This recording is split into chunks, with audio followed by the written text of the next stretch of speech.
शक्लें देख के लोगों को इतना खौफ आया कि ये फिर से वापस ना आ जाएं कि अल्लाह ने सारों के दिल मेरी तरफ मोड़ दिए। मैं आपका बहुत बहुत शुक्रिया अदा करता हूँ। इमरान अपना अक्सरियत खो चुका है, बुज़दिल की तरह भाग रहा है, दूसरों पे बूट पॉलिश का इल्जाम लगा रहा है। बूट पॉलिश आपने खत्म कर लिया है तो आप बूटों को चाटने पे उतर आए हैं। पहले न्यूट्रल पे तंकीद कर रहा था, अब न्यूट्रल पे माफी मांग रहा है। अब आपको लग पता जाएगा कि ऑपोजिशन क्या है। अब आपको लग पता जाएगा कि नैब क्या है।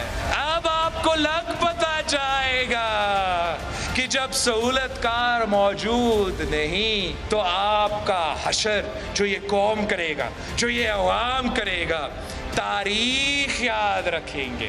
इनकी कोशिश है कि ये हुकूमत कराएं, इक्तदार में आए, नैब को खत्म करें और जब भी करप्शन केसेस खत्म होंगे वो भगौड़ा जो लंदन बैठा है वो जल्दी जल्दी पाकिस्तान वापस आएगा। ये आते साथ ही पहले इलेक्शन कमीशन तो इसके कंट्रोल में है, ये अदलिया के ऊपर हमला करेगा, इसका अगला हमला होगा पाकिस्तान की फौज के ऊपर। इमरान खान को आज उन्होंने मकबूलियत की उस मेराज पे बता दिया है। मैं आपसे शेयर तो नहीं कर सकता लेकिन मैंने तो खान साहब को कहा है कि बजट देने के बाद हमें इलेक्शन की तरफ जाना चाहिए। कल MKM से मुलाकात हो गई है, आज PMLQ से जो है वो मुलाकात इस वक्त हो रही है। ये जो 4 MNAs हैं इनका मुझे उम्मीद है कि आज ही कंक्लूड होगी। ना ही कोई इत्तेहाद हुआ है, ना ही कोई मुआहदा, ना ही हुकूमत में जाने का कोई इरादा। उन्होंने ना तो हमें हुकूमत की पेशकश की है ना ही हमने कबूल की है। हम ये समझते हैं कि जमहूरियत के लिए जितनी जरूरी हुकूमत है उतनी ही अपोजिशन है।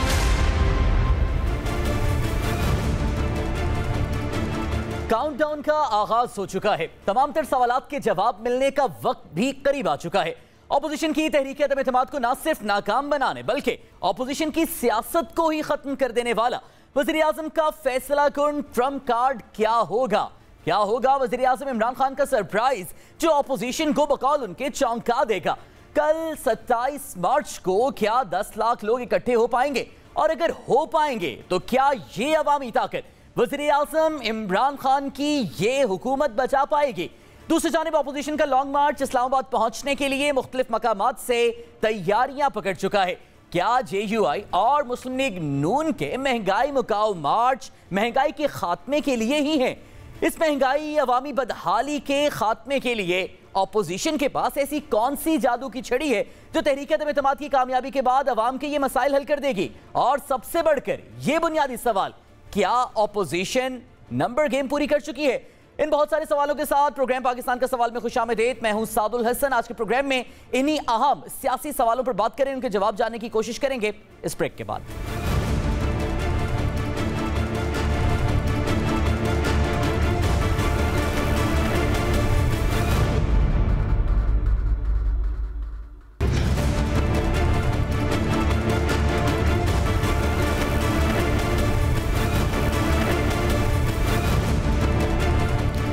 Welcome back to the show नाज़रीन। वज़ीर आज़म पाकिस्तान इमरान खान ने आज एक बार फिर कमालिया में जलसे से खिताब करते हुए ऑपोजिशन पर खूब लफ्ज़ी गोलाबारी की और इल्ज़ामात की बारिश भी की और एक मरतबा फिर से कल के जलसे में सरप्राइज के हवाले से सवालात उठने लगे हैं। वो कौन सा ट्रम्प कार्ड है, तुरप का कौन सा पत्ता है जो कल वज़ीर आज़म पाकिस्तान इमरान खान शो करेंगे और बकौल हुकूमत सारी की सारी बाजी गवर्नमेंट के हक में पलट जाएगी? तमाम तो सवालात हैं और इस सियासी सूरत हाल पर तज्ज़िये के लिए हमारे साथ मौजूद है सीनियर तज्ज़ियाकार इरशाद भट्टी साहब। सर बहुत बहुत शुक्रिया हमें वक्त देने के लिए। सर, इलेक्शन कमीशन पहले ही नवाज शरीफ के कंट्रोल में है, अदलिया को भी ये काबू कर लेते हैं, फौज पर भी ये हमले करेंगे, इल्जामात लगाएंगे। वज़ीर आज़म के ये बयानात थे आज के, क्या तस्लीम कर चुके हैं वो कि हुकूमत नहीं रहनी? सबसे पहले तो वो शेर क्या आपने सुनाया था कि जीत गया इस्लाम का गाजी, हार गई कुफर की बाजी, वाह न्याजी वाह न्याजी, ये था। तो इस पे पहले तो मैं बहुत अरसे से कह रहा हूँ कि जिस तरह सिंध हाउस, जिस तरह ये तीनों इकट्ठे हुए, आग और पानी, जिस तरह इन्होंने इमरान खान को निकालने की कोशिश की, इमरान खान को इन्होंने एक बहुत बड़ा रिलीफ दिया है, सियासी तौर पर फिर जिंदा कर दिया। और मैं गली महल्लों में देखता हूँ तो वो लोग जो थोड़े से तंग हो गए थे, महंगाई, बेरोज़गारी, गुर्बत, वैसे पता नहीं अब वो कहाँ गई हैं सारी चीज़ें, तो वो जो तंग हो गए थे वो दोबारा कह रहे हैं कि यार ये इमरान खान साहब के साथ ज़्यादती हो रही है, ये फिर इकट्ठे हो गए हैं जमहूरियत के नाम पे, पाकिस्तान के नाम पे, सिविलियन बालादस्ती के नाम पे, वोट को इज्जत दो के नाम पे। ये वज़ीर-ए-आज़म सही शुक्रिया अदा करते हैं अपोजिशन का। हाँ बिल्कुल, बिलीव मी, मैं तो पहला बंदा था जो कोई नहीं मानता था, मेरे सारे सीनियर्स, आप भाई हैं, सारे नहीं मानते थे। वो कहते थे यार हो गई ना, इमरान खान साहब की एक पीक थी 2013 में, उसके बाद 2018 में सारे उनके साथ थे, वो वज़ीर-ए-आज़म बन गए, 3.5 साल में देख लिया, अब वो अपनी ख़त्म कर चुके। मैं कहता था नहीं, हम गजनी याददाश्तों वाले हैं और हम हर वक्त थोड़ा सा एक बंदा होता है, उस पर बड़ा हमें गुस्सा आ रहा होता है, या उस बंदे को गिरबान पे पकड़ के पीछे धक्का देता है, वो गिरता है ना, तो हम फ़ौरन कहते हैं यार ये ज़्यादती कर दी। तो ये है, और अभी देखिए आगे अपोजिशन भुगतेगी। अब तो अपोजिशन के खुद लोग कहने लग गए हैं कि यार इतनी पॉपुलर हो गए हैं ये। तो दूसरी बात, ये जो इमरान खान साहब कह रहे हैं, बहुत सारी बातें, बल्कि 90% बातें वो ठीक कर रहे हैं। हम इमरान खान साहब की bad governance, miss management, bad performance पे बात कर सकते हैं, हम उनके यू टर्नों पे बात कर सकते हैं, U turn about MQM, U turn regarding काफ लीग, इलेक्टेबल्स आज़ाद, हम उस पर बात कर सकते हैं कि बिला इम्तियाज़ एहतसाब ना हो सका, हम इस पर बात कर सकते हैं कि वो वादे दावे नारे पूरे नहीं कर सके जो उन्होंने किए थे, हम इस पर बात कर सकते हैं कि इमरान खान के दौर में गुर्बत बढ़ी, महंगाई बढ़ी, करप्शन बढ़ी, बेरोज़गारी बढ़ी, ये सारी वो चीज़ें हैं जिन पर हमने हमेशा बात की है। ठीक है। और जो हमें तवक्कुआत थी वो पूरी ना हुई, right people for right job ना आई, उन्होंने बड़ी सीटों पर छोटे लोग बिठा दिए। लेकिन इस पर तो कोई दो राय नहीं है कि आसिफ अली जरदारी साहब का माजी देख लें, हाल देख लें, नवाज शरीफ साहब का माजी देख लें, हाल देख लें, मौलाना साहब का माजी देख लें, हाल देख लें, इस पे तो कोई शक नहीं जो वो बात कर रहे हैं। शहबाज, मैं सियासत में डीज़ल, फजलू डीज़ल, बूट पालिशिया, यहूदियों का एजेंट, खातून अव्वल के हवाले से जादूगरनी, कलसूम नवाज साहबा के हवाले से, शौकत खानम साहबा के हवाले से, जरदारी साहब की ख़वातीन के हवाले से, या बिलावल साहब के हवाले से लफ्ज़ भूल जाते हैं, कांपें टांग जाती हैं, या चीनी उगता है या बारिश आता है, ये नॉर्मल, इस पे मैं नहीं बिलीव करता, ये नहीं होनी चाहिए। लेकिन बाकी सारी बातें तो वो ठीक कह रहे हैं। ये कोई जमहूरियत के नाम पे इकट्ठे हुए हैं, ये कोई पाकिस्तान के नाम पे इकट्ठे हुए हैं, ये कोई महंगाई, बेरोज़गारी और आवाम के नाम पे इकट्ठे हुए हैं, ये हाल बचाओ, माल बचाओ, खाल बचाओ, यार बहुत सारे। एक बहुत नुक्ता है, इमरान खान 69 के हो चुके हैं, जरदारी साहब भी इसी पेटे में है, नवाज शरीफ साहब भी इसी पेटे में है, शहबाज शरीफ साहब भी 1 आध साल छोड़ के इसी पेटे में है। ये सारे इररेलेवेंट हो जाएंगे इस अगले इलेक्शन के बाद, जब ये एंड हो रहा होगा 5 साल का, क्योंकि उम्र ऐसी होगी। तो नवाज शरीफ साहब के लिए वो जंग है सर्वाइवल की, वापस आना है उन्हें दोबारा अहल होना है, उन्हें मरियम नवाज साहबा को ताज पहनाना है गद्दी, और जरदारी साहब ने बिलावल को सेरे पहनाने हैं वजारत उज़्मा के, उनके लिए ये आखिरी इलेक्शन है। मौलाना साहब भी इस उम्र के इस हिस्से में हैं कि वो भी चाहते हैं कि बहुत हो गए, 3, साढ़े 3, 4 साल हमने अपोजिशन काटी, अब कुछ ना कुछ मिलना चाहिए। तो ये सर्वाइवल की जंग है, इक़्तिदार की जंग है दोनों तरफ से। लेकिन इमरान खान साहब को इस अपोजिशन ने 3.5 सालों में, बिलीव मी, जो कुछ वो किया था ना, अब मैं गली मोहल्लों में फिरता हूँ, अजीब व गरीब होता है कि लगता है कि इमरान खान जैसा कोई नेक आदमी कोई नहीं, या इस मुल्क को बचाने वाले कोई नहीं, सारे उसके साथ में हमदर्दियाँ हैं। तो अपोजिशन ने रिलीफ दिया, और बाकी जो वो कह रहे हैं कि क्या नवाज शरीफ साहब ने, जरदारी साहब ने ईंट से ईंट नहीं बजाई थी, नवाज शरीफ साहब ने फिज़िकल सुप्रीम कोर्ट पे हमला नहीं किया था, जजेस को ख़रीदने की कोशिश नहीं की थी, कहा नहीं था गुजरांवाला जलसे में कि जनरल बाजवा सारे सब चीज़ों के ज़िम्मेदार तुम हो, फैज़ हमीद साहब सारी चीज़ों के ज़िम्मेदार तुम हो। 6-7 जलसे जो हुए तो सिविलियन बालादस्ती उसमें क्या था, मौलाना साहब की ज़ुबान क्या थी, मौलाना साहब तो खैर के गुस्से में आए तो कहते मैं 14 अगस्त भी नहीं मनाता, तो वो तो छोड़ दे। तो ये क्या लोग, यही थे। तो इस वजह से वो बहुत सारी बातें ठीक कर रहे हैं, लेकिन अब उनका हक है केस बिल्ड करें। तो बड़ी साहब, कल 10 लाख लोग अगर हुकूमत इकट्ठे कर लेती है, तो क्या ये 10 लाख लोग इमरान खान की ये हुकूमत बचा पाएंगे, या फिर ये इमरान खान की अगले इंतखाबात के लिए तैयारी है? देखिए, एक नैरेटिव था, इमरान खान साहब इस वक्त इलेक्शन मोड में है। इमरान खान साहब ने अगर ये उनको 1.25 साल मिलता है तो फिर भी वो ये इसी रिदम को लेके आगे जाएंगे, और अगर नहीं मिलता, तरीके अदम एतमाद कामयाब हो जाती है, तो फिर भी इमरान खान साहब ने 2 नैरेटिव बिल्ड किए हैं। एक नैरेटिव बिल्ड किया वो जो शुरू से कह रहे थे, मुझे याद है मैं प्राइम मिनिस्टर बने थे तो 3 महीने नहीं, कुछ 6 या 7वें महीने कट गया, तो उन्होंने कहा था ये, बल्कि उन्होंने बहुत पहले नसीम ज़ारा को भी कहा था कि नवाज शरीफ जरदारी मिल जाएंगे, तो मुझे भी उन्होंने कहा था कि देखना जमहूरियत ख़तरे में पड़ जाएगी, मैंने ट्वीट भी किया था, जमहूरियत खतरे में पड़ जाएगी, ये इकट्ठे हो जाएंगे। अभी इनके केसेस खुलेंगे ना तो पाकिस्तान की फेडरेशन खतरे में पड़ जाएगी, आवाम की सालमियत खतरे में पड़ जाएगी, सिविलियन बालादस्ती खतरे में पड़ जाएगी, वोट की इज्जत दो खतरे में पड़ जाएगी। तो वो पड़ी। अब इशू ये है कि इमरान खान साहब के पास क्या है। इमरान खान साहब, हम सारे समझ रहे थे कि अनपॉपुलर हो गए हैं, लोग उनसे तंग हैं, ये बोझ बन गए हैं, उन सारों पे बोझ बन गए, अब इनको हटा देना चाहिए। अपोजिशन के जल से इमरान खान ने सूरत-ए-हाल बदल दी। इस वक्त सूरत-ए-हाल 50-50 पे है। यानी इस वक्त इमरान खान, ये नहीं लग रहा, आप भी मानेंगे, मैं भी मानूंगा, अपोजिशन भी मानेगी कि वो अनपॉपुलर है या वो ख़त्म हो चुके हैं। एक दूसरा, 10 लाख तो ना छोड़ दीजिए, लेकिन मेरे लिए बहुत बड़ा सरप्राइज़ होगा कि अगर ये इस्लामाबाद की तारीख का बड़ा जलसा ना हो, क्योंकि लोग चार्ज्ड हैं। ये कुछ इस वक्त महंगाई, बेरोज़गारी, गुर्बत, गवर्नेंस, परफॉर्मेंस की जंग नहीं है। इस वक्त इमरान खान वर्सेस अपोजिशन की जंग है। इस वक्त वही नैरेटिव है कि ये हटा के फिर आएंगे, बारियां बारियां खेलेंगे और फिर हम इनके बच्चे भुगतेंगे।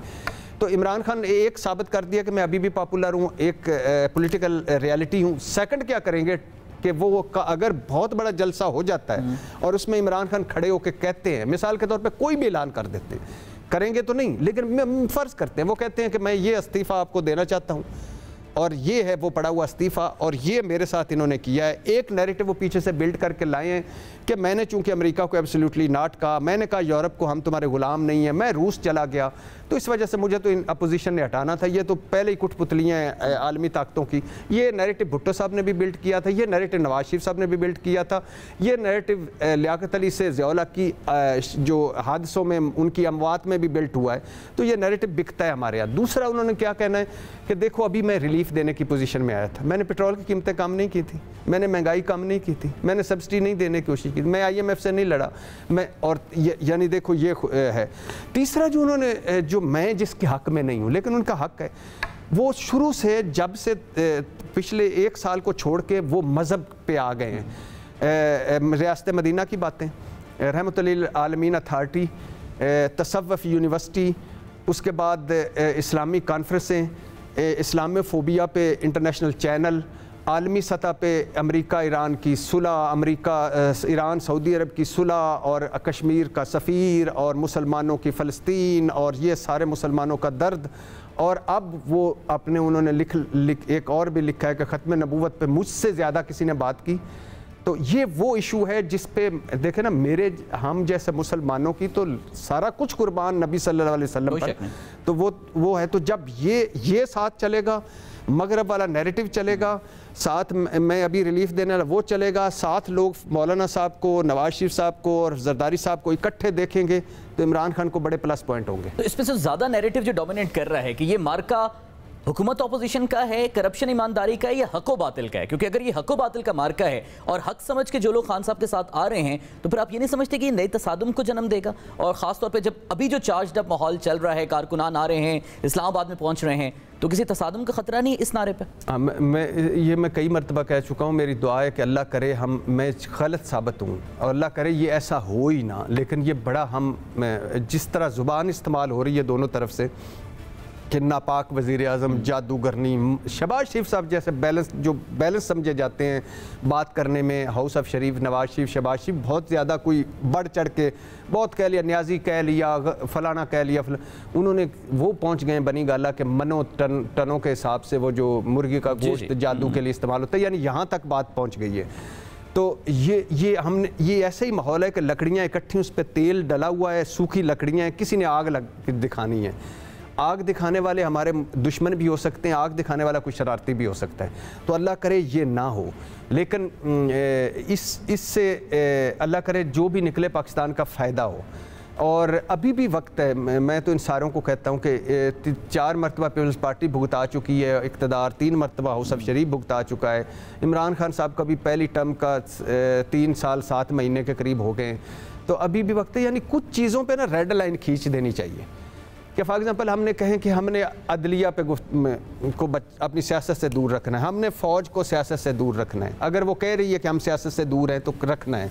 हमने एक दूसरे के ना घर को और ख़वातीन को सियासत से दूर रखना है, तो हम आपस में सियासत करेंगे तो दुआ करें। बट सब आप वैसे खबरें अंदर की बहुत अच्छे हैं माशाल्लाह, आपके राब्ते बहुत अच्छे हैं। परवेज़ लाई साहब ने आज कह दिया कि हंडिया पक गई है, वो जो शुरू में इंतजार कर रहे थे उबाल डलने का, अब पक गई है, बट भी रही है। क्या पका है हंडिया में? जहाँ तक MQM का तल्लुक है, सुना जा रहा है MQM जो है पीपल्स पार्टी से ऑलमोस्ट वो एक एग्रीमेंट साइन नहीं किया, तहरीरी तौर पे उनको कह दिया कि आप भी लिखें हम भी लिखें, नुकात पे अमल होगा।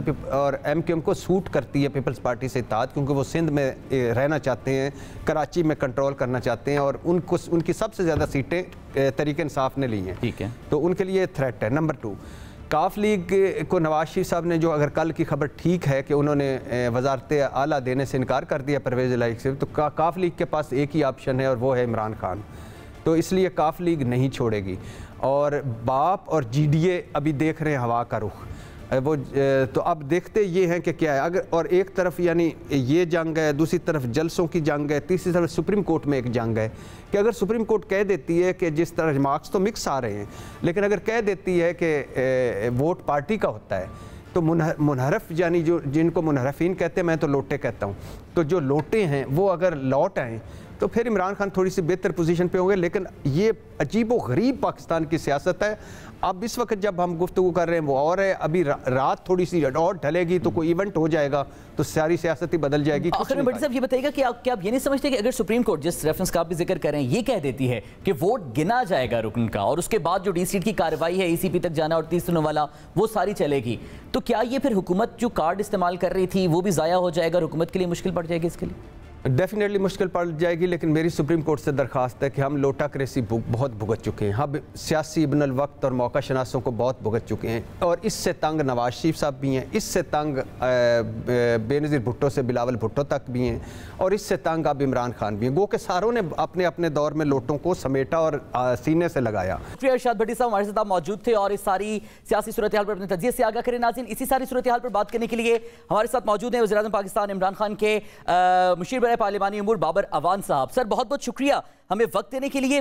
सर, क्या सरप्राइज है जो कल वज़ीर-ए-आज़म साहब ऐलान कर सकते हैं, जो गेम बिल्कुल पलट देगा और अपोजिशन की अदम एतमाद की सारी सियासत को सर खत्म कर देगा? Thank you. एक से ज्यादा कल है और 2 सरप्राइज 28 तारीख के लिए परसों हैं। वो कल जो है वो प्राइम मिनिस्टर करेंगे, परसों इंशाल्लाह हम असेंबली के अंदर करेंगे। बुनियादी तौर पे 3 बातें हैं जिनके गिर्द घूमते हैं ये सरप्राइजेस। एक तो ये कि कहते थे कि इमरान खान पॉपुलर नहीं रहे पब्लिक का। आज देख लें लाहौर से जो अजीमुशान शाही जुलूस निकला है 2 कजन्स का, वो भी देख लें, और जो कुर्रम में जलसा हुआ देख लें, और कमालिया एक रिलेटिवली छोटा टाउन है, वहां पे जो प्राइम मिनिस्टर गए हैं वो भी देख लें। एक दूसरा जो इसका पहलू है वो ये है कि खरीद के वोटों को, ये शर्म आने का मुकाम है, ये कोई फखर का मुकाम नहीं है कि हमने लोग उठाए हुए हैं जिनको पैसे मराहत दी जा रही हैं, लालच दिया जा रहा है, और उसके जरिए से एक गवर्नमेंट को जो इलेक्टेड है जमहूरी तौर से अगर आए अपने वोट लेके आए, तो ये वोट जो है वो खरीदारी वाले, उसका भी आपको जल्द मिलेगा, सारी तफसील मिलेगी, और बहुत ही कम कोई रह गया जो नहीं वापस आएगा। वापसी के सफर पे, जिस तरह काफिले पूरे पाकिस्तान के PTI के वो परेड ग्राउंड के सफर पे रवाना है, वो रवाना हो चुके हैं 2। तीसरा जो सबसे इम्पोर्टेंट बात है वो ये है कि जो इस वक्त लकीर खिंच गई है कि कौन लोग हैं जिनको अपने इख्तियार या इख्तिदार में वापसी के लिए आईन, कानून, पार्लिमानी अखलाकियात और वो क्वालिफिकेशंस, डिसक्वालिफिकेशंस जो अशरों के बाद आईन बना था पाकिस्तान बनने के बाद 12 अप्रैल 1973 को, उसको पामाल कर रहे हैं। और वो कौन है जिसके खिलाफ एक इंटरनेशनल एस्टेब्लिशमेंट जब से ये कहा कि डू मोर की जगह नो मोर, और जब से ये कहा कि अड्डे एब्सोल्युटली नॉट, तो उसके बाद से ये सारा सिलसिला शुरू हुआ है।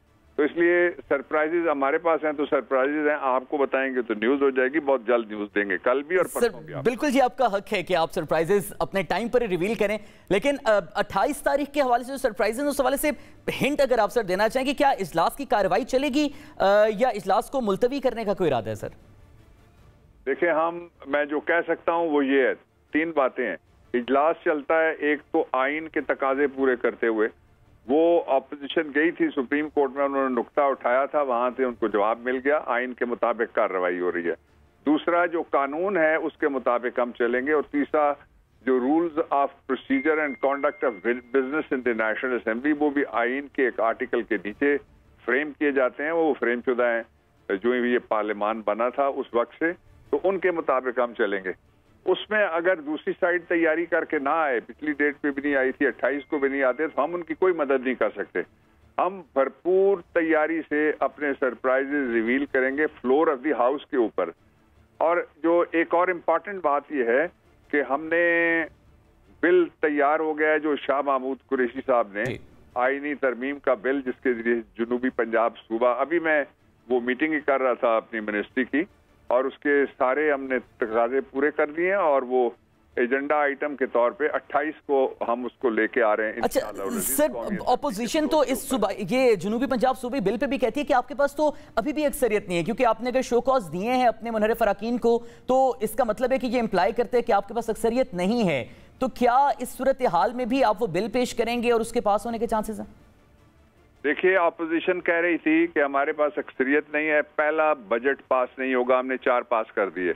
ऑपोजिशन कह रही थी कि हमारे पास फेटिफ की लेजिस्लेशन करने के लिए नंबर्स पूरे नहीं है, हमने ऑपोजिशन को गिरा के चारों शाने चित वो लेजिस्लेशन पास की। अभी ऑपोजिशन ये कह रही थी कि स्टेट बैंक ऑफ पाकिस्तान का बिल किसी कीमत पे पास नहीं होगा, लेकिन वो कौमी असेंबली में भी हुआ, जहां ऑपोजिशन कहती है कि हम मुत्तहिद हैं, हम इकट्ठे हैं, हम हुकूमत से ज्यादा हैं। वो है फेडरेशन ऑफ पाकिस्तान का हाउस ऑफ फेडरेशन सेनेट, उसमें भी हमने उनको शिकस्त दी है। इसमें भी जो जनूबी पंजाब के सूबे के हवाले से हम इसको नेशनल कंसेंसस के लिए भी पेश कर रहे हैं, और अगर जरूरत पड़ी तो उनको शिकस्त देंगे, लोग इकट्ठे होंगे अक्रॉस द पार्टी लाइन। अच्छा बाबर साहब, सूबे के हवाले सर ये भी बताइएगा कि क्या कबल इस वक्त इंतखाबात की कोई बात है जो गवर्नमेंट इस वक्त कंसिडर करी, क्योंकि कयास आ रही हैं कि शायद ये फैसला कर लिया जाए कि बजट के बाद इंतखाबात का ऐलान कर दिया जाए? देखें, क्यास आराइयां जितनी भी हो रही हैं उनमें से 99% तो फेक न्यूज है, वो चलाई जा रही है इस प्रोपेगंडे के पेश नजर कि शायद ये जो जिसको प्राइम मिनिस्टर ने 3 का टोला करार दिया है, ये कामयाब होके फिर एक दफा स्टेटस को इख्तियार में वापस आए और इख्तियार इनके हवाले हो जाए। ये नहीं होने जा रहा, लेट मी अश्योर यू। और दूसरा, जहां तक इंतखाबात का ताल्लुक है, इस वक्त भी और 2018 में भी और 14 में अगर धांधली ना होती 13 वाले इलेक्शन में, तो फिर बाबर साहब अगर ये कयास आराइयां होती तो के लिए, तो हुकूमत इंतखाबात के लिए ये एक अवामी पार्टी है, और ये पार्टी है जो सारों सूबों में और जीबी में और आजाद कश्मीर में सबसे बड़ी पार्टी है। इसलिए फेडरेशन की पार्टी तो हर वक्त तैयार रहती है, लेकिन कोई सरप्राइज उसका ताल्लुक हुकूमत के टेन्योर के साथ नहीं।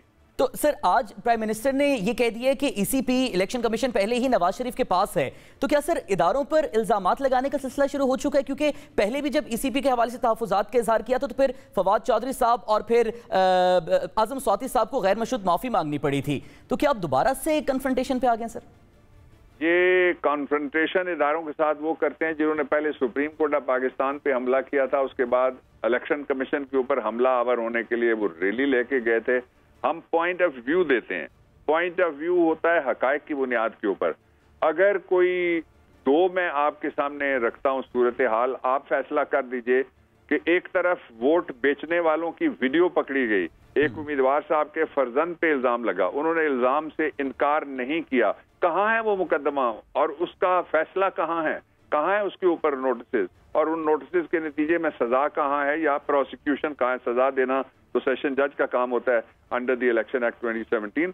दूसरी तरफ कानून बनाया जाए, कानून के तहत अगर वजीर आजम बाहर निकलें और उनकी काबीना का कोई रुकन या पार्लियामेंट्रियन बाहर निकले, उसको नोटिस दिया जाए, तो ये तो सीधा सीधा असेंबली के साथ कॉन्फ्रंटेशन है, हुकूमत के साथ कॉन्फ्रंटेशन। अच्छा बाबर सर लास्ट 2 क्वेश्चंस बिल्कुल और क्विकली आपका जवाब जानना चाहेंगे। क्या वजीर आजम पाकिस्तान इमरान खान रहेंगे और क्या यही इलेक्शन का साल होगा? सर वजीर आजम पाकिस्तान इमरान खान हैं, इंशाअल्लाह अज़ीज रहेंगे, और अगला इलेक्शन भी वजीर आजम इमरान खान का है। ये जितनी भी पार्टियां इलेक्शन में इस वक्त आपको नजर आ रही हैं पीडीएम में, इनमें से कौन सी पार्टी है जो चारों सूबों में उम्मीदवार खड़े कर सकती है? बाकी तो छोड़ दें। ठीक है, बहुत बहुत ठीक है, बहुत शुक्रिया बाबर रहमान साहब हमारे साथ आप मौजूद थे। नाज़रीन, ब्रेक से वापस आएंगे और दोबारा आपसे कुछ और मामलात हैं सियासी, इन पर गुफ्तगू करेंगे।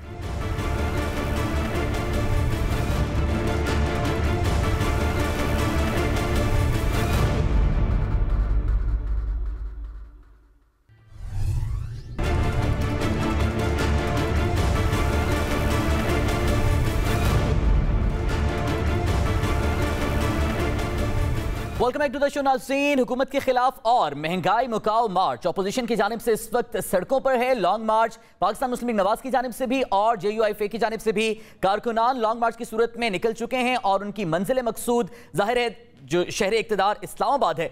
लेकिन यहाँ पर सूरत हाल ये है कि PDM की जमातों की जानिब से पाकिस्तान पीपल्स पार्टी को भी दावत दी गई थी इस महंगाई मुकाओ लॉन्ग मार्च और फिर अपने जो 28 तारीख का हतमी जलसा उसमें शिरकत के लिए। लेकिन इतलात ये थी कि पीपल्स पार्टी को कुछ तहफ़्फ़ुज़ात थे इस लॉन्ग मार्च और जलसे में शिरकत के हवाले से और अदम एतमाद की तहरीक इस स्टेज पर पहुंचने के बाद पीपल्स पार्टी को यह लगा कि शायद इस वक्त अपोजिशन की जानिब से रोड शो और अवामी ताकत का जो मुजाहरा है वो करना वक्त की जरूरत नहीं है। बहरहाल पीपल्स पार्टी का मौक़िफ़ क्या है जान लेते हैं। हमारे साथ मौजूद है पाकिस्तान पीपल्स पार्टी के सीनियर रहनुमा नवीद कमर साहब। सर, बहुत बहुत शुक्रिया हमें वक्त देने के लिए। सर, सबसे पहले ये बताइएगा कि हुकूमती हलकों की जानिब से भी यही जो नजरिया है ये अवाम तक पहुंचाने की कोशिश की जा रही थी कि पाकिस्तान पीपल्स पार्टी और पाकिस्तान मुस्लिम लीग नून, चूंकि इनका माजी इनका ट्रैक रिकॉर्ड ऐसा रहा है कि ये एक पॉइंट पर मुत्तहिद होते हैं लेकिन फिर इख्तलाफात जन्म ले लेते हैं। नवीद कमर साहब, आपसे दोबारा बात ये करना चाहेंगे, क्या पीपल्स पार्टी और नून लीग इस सारी सूरत हाल में एक पेज पर है? मेरा ख्याल है कि ये ख्वाहिश हो सकती है इमरान खान की कि अब जब हर सब चीज़ ख़त्म हो गई तो फिर अब इस किस्म की चीज़ों के लिए दुआई करा रहा है या क्या कर रहा है। जाहिर है कि अपोजिशन ने इकट्ठे मिलके एक सिलसिला शुरू किया है नो कॉन्फिडेंस का। उससे पहले हमारी लॉन्ग मार्च थी। तो ये तो जब तक अपने मंतकी अंजाम तक ना पहुँचे तब तक ये सिलसिला जारी रहेगा और कोई भी इख्तलाफात नहीं है जिस पे उनको कोई इस किस्म का खदशा हो। आगे जाहिर है कि अगले इलेक्शंस में अगर हम अलग अलग पार्टीज हैं तो हर एक अपने हिसाब से चलेगा, लेकिन वो बात की बात है। अभी इस वक्त तो ये मरहला है नो कॉन्फिडेंस का। उसके बाद कोई अगर जो गवर्नमेंट बनती है वो भी सब हर एक के मुशावरत से होगी और किस तरह से इलेक्शन रिफॉर्म्स होंगे वगैरह वो भी मुशावरत से ही होगा। अच्छा, तो नवीद कमर साहब, इत्तेहादियों से मुलाकातें तो चल रही हैं लेकिन वो कोई हतमी फैसला नहीं कर रहे, क्या वजह है? इत्तेहादियों ने अभी तक कोई हतमी फैसला क्यों नहीं किया? नहीं, देखिए हर एक जो है अपने अपने ऑप्शंस को वे कर रहा है और मैक्सिमाइज कर रहा है अपनी पोजीशन को। तो इस लिहाज से कब करेंगे तो वही बेहतर बता सकते हैं। जाहिर है हमसे पूछना, हम तो कहते हैं आज हो जाए, बात फैसला एक तरफ हो जाए तो बेहतर होगा सबके लिए। लेकिन वो अपना वक्त ले रहे हैं क्योंकि अभी तक हुकूमत ने भी तो अभी मोशन नहीं प्रेजेंट हुआ हाउस में। जो डिले है स्पीकर साहब की तरफ से या हुकूमत की तरफ से वो अपनी जगह पे मौजूद है। लेकिन परवेज इलाही साहब तो किसी हंडिया के पकने का पहले इंतजार कर रहे थे, अब वो कहते हैं पक चुकी है और अब वो बांटी भी जा रही है। कौन सी हंडिया है, कौन पका रहा है, किस तरह से बांटी गई है? आपसे तो सारी मुलाकातें हो रही हैं उनकी। अब ये तो देखना होगा। जाहिर है कि मेरा ख्याल है कि परवेज इलाही साहब का एक ऑब्वियस मुतालबा था पंजाब के चीफ मिनिस्टर का, शायद उसी की बात कर रहे हूँ। बाकी तो जो चीज़ें हैं वो आपके सामने हैं। तो पंजाब की इस वजारती आला पर फिर अभी तक डेडलॉक क्यों है? क्या नून लीग रजामंद नहीं है काफ लीग को वजारत आला पंजाब की सीट देने पर? मेरा ख्याल है कि ये बहुत सारी डिसइंफॉर्मेशन फैलाई जा रही है। नून लीग ने कैटेगोरिकली इस बात को डिनाई किया। उन्होंने कहा कि हम ऑफर कर चुके हैं और ऑफर स्टैंड करता है। ये किसी एक चैनल के थ्रू हुकूमत ने ये कंफ्यूजन फैलाने की कोशिश जरूर की थी कि जी नवाज शरीफ साहब ने मना कर दिया है या किसी और ने मना कर दिया।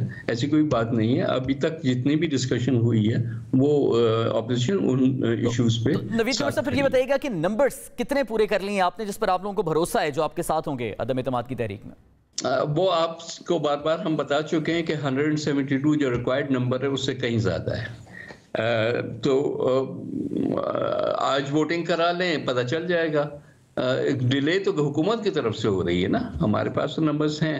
इत्तेहादियों के मतलब अभी तक इंडिसाइसिव होने के यानी फिर ये समझ लिया जाए कि आप ज्यादा इन्हिसार जो मुनहरिफ अरकान पे कर रहे हैं, तो अगर मुनहरिफ अरकान पर ताहयात नाअहली वाला फैसला आ जाता है फिर भी वो आपके साथ होंगे? भाई ये ताहयात ये किसी की उसमें दिमाग में इन्होंने डाल दिया, एक खामखा की एक डाइवर्जनरी डिबेट शुरू कर दी है। आइन 63 एक क्लियर है, वो डिस्क्वालिफिकेशन की बात ही नहीं करता। ताहयात तो बहुत बात की बात है, वो तो बात करता है डी सीटिंग की। अगर आप पार्टी की जो लाइन है उससे इनहराफ करके आप वोट देते हैं तो एक फिर प्रोसेस ट्रिगर होता है, जिसमें पार्टी हेड आपको पहले पूछता है, शो कॉज देता है, उसके बाद वो स्पीकर के पास जाता है और स्पीकर साहब जो है फिर वो इलेक्शन कमीशन को भेजते हैं और इलेक्शन कमीशन को 30 दिन में ये फैसला करना हो। इतना कैटेगोरिकली, इतना क्लियर का कॉन्स्टिट्यूशन में ये चीज आई हुई है कि हुकूमत अब जो रास्ते ढूंढ रही है, वो दरवाजा सामने है लेकिन आपको दरवाजे से नहीं जाना, आपने नीचे से टनल खोद के फिर उस तरफ जाना है। इस किस्म की अजीब अजीब बातें कर रहे हैं। मेरा ख्याल है कि this is an unnecessary debate. और आइन को माजी में भी कोशिश की गई थी कि हमारे यहाँ ऐसे भी वकला आ रहे हैं कि जो आइन की धज्जियां उड़ाते थे, तो लगता है कि इस वक्त हुकूमत के जो वकला हैं वो भी उन्हीं लाइंस पे चलना चाह रहे हैं। आखिर में जरा ये बताइएगा, आपके एमएनए जाम अब्दुल करीम, गवर्नमेंट उनका नाम ईसीएल में डाल चुकी है और साथ ही गवर्नमेंट ने ये भी इल्जाम लगाया है कि सिंध गवर्नमेंट उनकी गिरफ्तारी नहीं देना चाहती थी। क्या आप बचा रहे हैं जाम अब्दुल करीम को? देखिए ये सारी बातें जो है ना, फिर हुकूमत की तरफ से अब एक लास्ट डिच एफर्ट हो रही है कि एक एक वोटर को रोकें। हुकूमत की तरफ से ये कोशिश हो रही है। जाहिर है कि एक शख्स है जिसका एक फंडामेंटल राइट है, वो अपने वोटर्स को रिप्रेजेंट करता है कि वो वोट आके कास्ट करे। हुकूमत कह रही है, हुकूमत को तो एक्चुअली प्रोटेक्शन ऑर्डर लेना चाहिए, अली वजीर साहब का भी और इस केस में भी, लेकिन क्योंकि उनकी तरफ से हर किस्म की टैक्टिक्स यूज की जा रही हैं और इतनी धमकियां दे रहे हैं कि पता नहीं आसमान गिर जाएगा अगर वो उन्होंने अपना वोट कास्ट कर दिया। तो ठीक है ना, इस धमकियों से तो कोई नहीं डरने वाला। जो भी होगा उसको हम लीगल प्रोसेस के थ्रू ही लेके जाएंगे, कोई इलीगली तो नहीं कोई चीज होगी। तो अगर कोर्ट्स ने अलाउ किया तो वो आज भी जाएंगे और वोट भी दे देंगे। ये धमकियां दे देना कि जी हम ईसीएल में डाल देंगे, हम ये कर देंगे, तो हमारे पास आखिरी 2-4 दिन रह गए हैं यार, जितनी भी आपसे हो सकती है आप अपने ये धौंस और धांधली करके दिखाओ, उसके बाद इंशाल्लाह। ठीक है, बहुत बहुत शुक्रिया नवीद कंवर साहब हमारे साथ मौजूद है पीपल्स पार्टी के मौक़िफ़ से आगे। अगर नाज़रीन ब्रेक से वापस आएंगे और दोबारा आपसे बात करेंगे।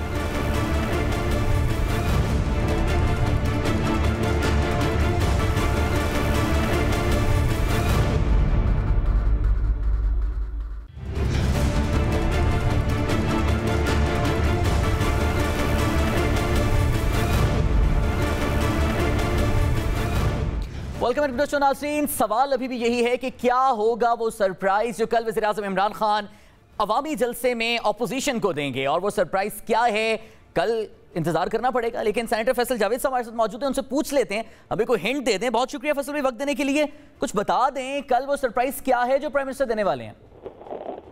सरप्राइज तो सरप्राइज होता है, लेकिन इस वक्त यहाँ आलम यह है, मैं आपसे बात जब कर रहा हूँ जलसा गाह में ट्रेड एवेन्यू पे जलसा हमारा कल है और इतने लोग आ रहे हैं जिसमें काफी तांगी के जलसे में तो होते हैं, तो अभी से लोग आना शुरू हो गए और ये इतनी बड़ा जलसा होने जा रहा है। पाकिस्तान की तारीख का सबसे बड़ा जलसा होने जा रहा है इंशाल्लाह कल। जिस तादाद जो लोगों में जोश है, जो कलबला है, अपोजिशन का जितना शुक्रिया बोले वो कम होगा जो उन्होंने हमारे लिए कर दिया है।